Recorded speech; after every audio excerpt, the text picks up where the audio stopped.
Hello दोस्तों, welcome to SL Hindi कहानियाँ। आज की कहानी है पापा आप अपने लिए और मम्मी के लिए भी कमरा देख आना, क्योंकि मैं भी बड़ा होकर आप दोनों को सबकी भलाई के लिए वहीं भेजूँगा। इसी तरह की कहानियाँ सुनने के लिए हमारे चैनल को सब्सक्राइब करें। तो चलिए कहानी शुरू करते हैं।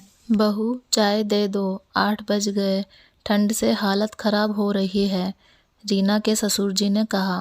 रीना चिढ़ती हुई चाय का कप बाबूजी के टेबल पर रखकर कहती है, बाबूजी थोड़ा सब्र किया कीजिए, सुबह सुबह बहुत काम रहता है, हम दोनों को ऑफिस भी जाना होता है, फिर आपके पोते शिवम को भी स्कूल जाना होता है।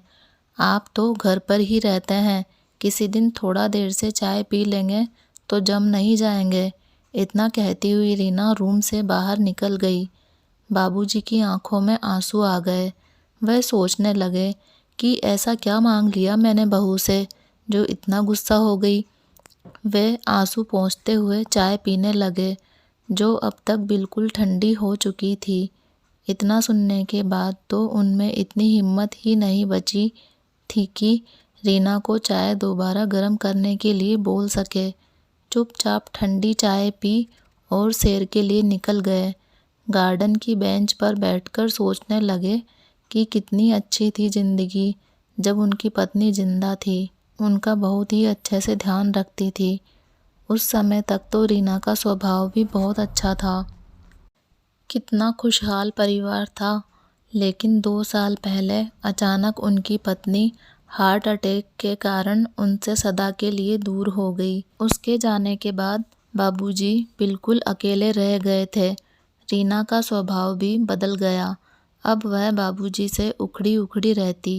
बाबूजी सोचते थे कि पोते के साथ समय बिताऊं, लेकिन उसे भी फुर्सत नहीं रहती थी। उसकी स्कूल के बाद इतनी सारी क्लासेस लगा दी थी रीना ने कि बेचारे के पास खुद के लिए भी टाइम नहीं होता था। वह अपने दादाजी को कहाँ से समय दे पाता। उनके बेटे उमेश को तो ऑफिस के काम से ही फुर्सत नहीं रहती थी। खाने की टेबल पर जितनी बात होती बस वही होती। इन्हीं सब कारणों से बाबूजी अकेले हो गए थे। उन्हें अपनी पत्नी अनीता की बहुत याद आती थी।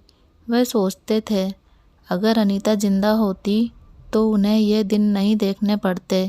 रीना उन्हें कुछ ना कुछ सुनाती रहती थी। उन्हें खाने के लिए भी बहुत ही कम देती थी, और जब बाबूजी थोड़ा ज़्यादा मांगते तो उनकी तबीयत का हवाला देते हुए मना कर देती। बेचारे रोज़ाना आधा पेट खाना खाकर ही सो जाते थे।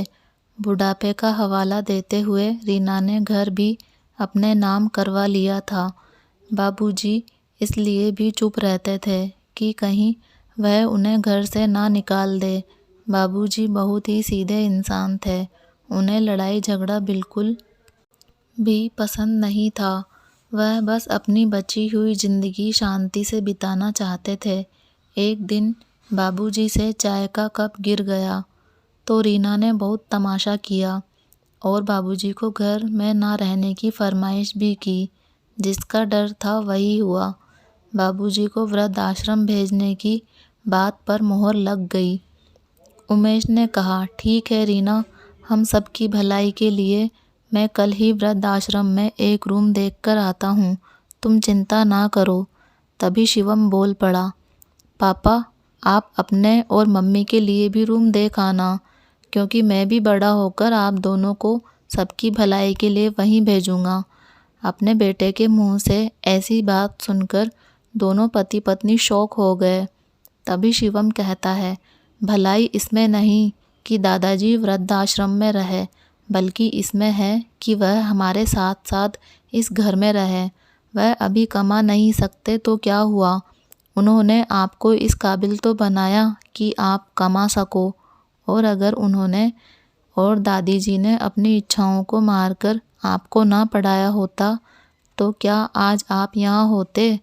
जिस इंसान ने अपना घर आपके नाम किया, आप उसे उसके ही घर से निकालने की बात कर रहे हैं। जब मुझे कुछ होता है या मुझे कुछ चीज़ की ज़रूरत होती है तब यही मेरे साथ होते हैं। आप दोनों को तो ऑफिस से ही फुर्सत नहीं मिलती, और आप दोनों इस घर की इस नींव को निकालने की बात सोच रहे हो। सोच लीजिएगा, अगर नींव हिली तो पूरा घर हिल जाएगा। बाबूजी चुपचाप एक कोने में आंसू बहाते खड़े थे। आज उन्हें अपने पोते पर बहुत गर्व हो रहा था। जो बात उनका बेटा नहीं समझ सका, वह बात इतना छोटा बच्चा समझ चुका और अपने पापा को भी समझा चुका था। रीना और विवेक ने अपनी गलतियों के लिए बाबूजी से माफ़ी मांगी और आगे भी ऐसी गलती ना करने का प्रण लिया। हम दौड़कर अपने दादाजी के गले लग गया। अब वह हमेशा यहीं रहेंगे, वह भी इज्जत के साथ। दोस्तों, ये कहानी आपको कैसी लगी है कमेंट बॉक्स में अपनी राय ज़रूर दें। मिलते हैं एक और अच्छी सी कहानी के साथ। तब तक के लिए बाय, जय हिंद। वीडियो देखने के लिए आप सभी का बहुत बहुत धन्यवाद।